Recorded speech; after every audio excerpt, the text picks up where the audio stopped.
اور بسم اللہ الرحمن الرحیم۔ آج ہم سورۃ الضحیٰ کی تفسیر کے بارے میں جانیں گے۔ سورۃ الضحیٰ مکیہ ہے، اس میں 1 رکوع 11 آیتیں ہیں۔ شان نزول ایک مرتبہ ایسا اتفاق ہوا کہ چند روز وحی نہ آئی تو کفار نے طعنہ کہا کہ محمد صلی اللہ علیہ وسلم کو ان کے رب نے نعوذ باللہ چھوڑ دیا ہے اور اس کو مکروہ جانا، تو اس پر سورۃ الضحیٰ نازل ہوئی۔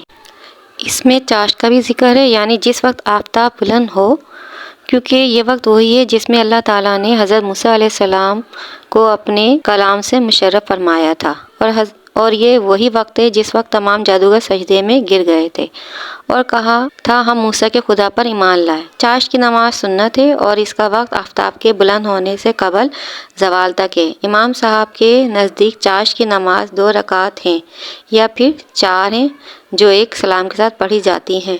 بعض مفسرین کا خیال ہے کہ ضحیٰ کے معنی دن کے ہیں۔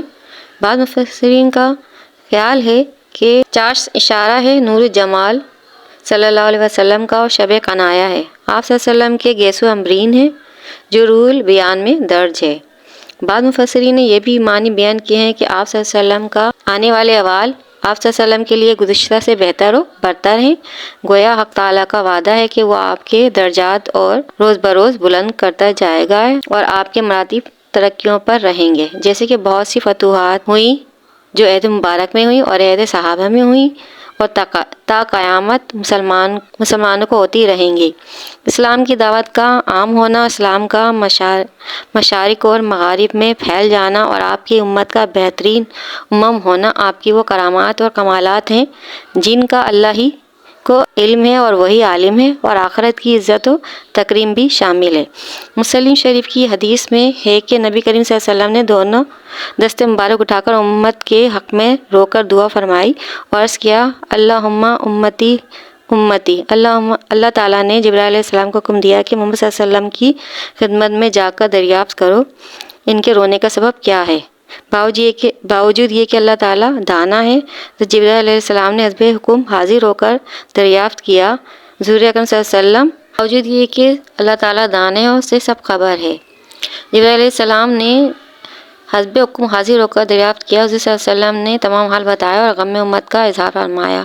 جبرائیل علیہ السلام اللہ کی بارگاہ میں حاضر ہوئے اور فرمایا کہ تیرے حبیب یہ فرماتے ہیں، باوجود یہ کہ تو خوب جاننے والا ہے۔ اللہ تعالیٰ نے جبرائیل علیہ السلام کو حکم دیا کہ جاؤ میرے حبیب سے کہو کہ آپ کی امت کے بارے میں عنقریب ہم راضی کر لیں گے، آپ کو اور آپ کے گراں خاطر نہ ہونے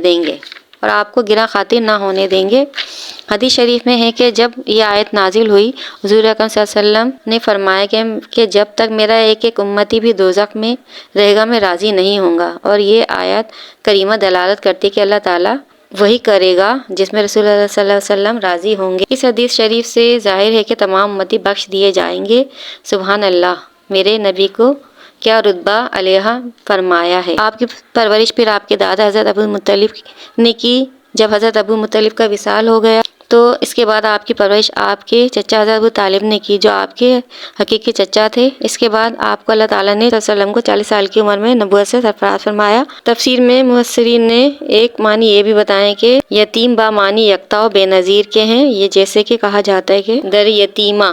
اس تقدیر پر آیت کے معنی یہ ہے کہ اللہ تعالیٰ نے آپ کو عزت و شرف میں یکتا و بے نظیر پایا اور آپ کو مقام کرب میں جگہ دی اور اپنی حفاظت میں آپ کے دشمنوں کے اندر آپ کی پرورش فرمائی، آپ کو نبوت و رسالت عطا فرمائی اور غیب کے اسرار آپ پر کھول دیے اور علوم مکان ما یکون عطا کیے، اپنی ذات و صفات کی معرفت میں سب سے بلند مرتبہ عطا فرمایا۔ بعض مفسرین نے یہ معنی بھی دیے ہیں کہ اللہ تعالیٰ نے آپ کو ایسا وارفتہ پایا کہ آپ صلی اللہ علیہ وسلم اپنے نفس اور اپنے مراتب کی خبر بھی نہیں رکھتے تھے، اور انبیاء علیہ السلام سب معصوم ہوتے ہیں، نبوت سے قبل بھی اور نبوت کے بعد بھی، اور اللہ کی توحید اور اس کی صفات کے ہمیشہ عارف ہوتے ہیں۔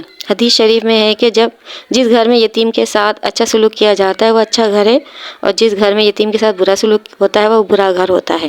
اللہ تعالیٰ تمام انسانوں کو اپنی پناہ میں رکھے اور ہمیں نیک عمل بجا لانے کی توفیق عطا فرمائے۔